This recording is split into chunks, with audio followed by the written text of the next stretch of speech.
my career path as a composer was slightly different because I came to England to do my A-levels, so I spent 2 years in a boarding school.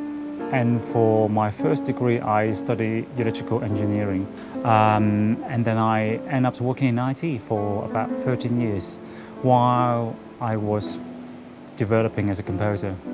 So composing was a bit of a part-time career for me until in about 2009 I decided to give up IT and do a PhD in composition and make a big change. The most useful advice I've learned from my mentors and teacher was to be yourself. You can learn so much from other people's music, but at the end, as a composer, you're a creator. You're trying to say something new, do something different. So never be afraid to think outside the box and do something crazy and try it. You never know. This year, my symphony for countertenor and orchestra was given the world premiere at the proms this year. I worked with the BBC Symphony Orchestra about 2-3 years ago. They performed one of my orchestral pieces at the Barbican, and then it went down really well. And I kind of took up the courage and said to the manager of the orchestra, I would like to work with the orchestra again. And this time, I would like to write a piece for the orchestra and my singer friend Andrew Watts, the countertenor, with whom I've worked many times in the past. So they eventually said, yes, we'll do it. And then, by the way, it's for the proms next year. And I thought, okay.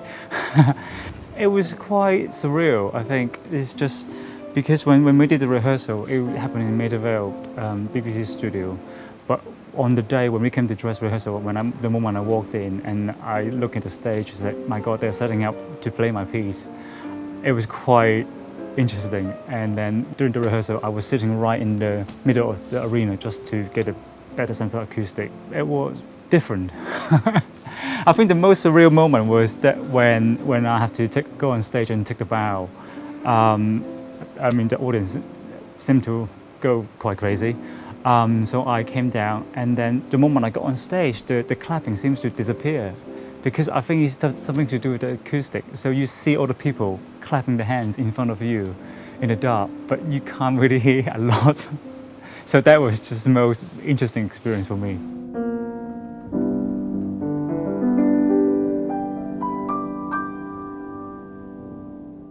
I was approached by the APRSM and to say that they want me to do an arrangement of Ji. So I just went online and just did some research, trying to hear a different version of it and trying to find authentic kind of field recording of the songs.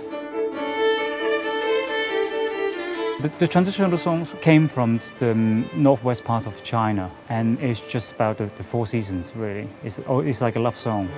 The erhu is a Chinese violin, but played vertically with 2 strings, and the sound is slightly more metallic than the violin. If students, when they try to learn the piece, I think it's worth to go online to look at footage of people playing erhu and just get the idea of the sound of the instrument so that you can actually learn to imitate that sound on the violin.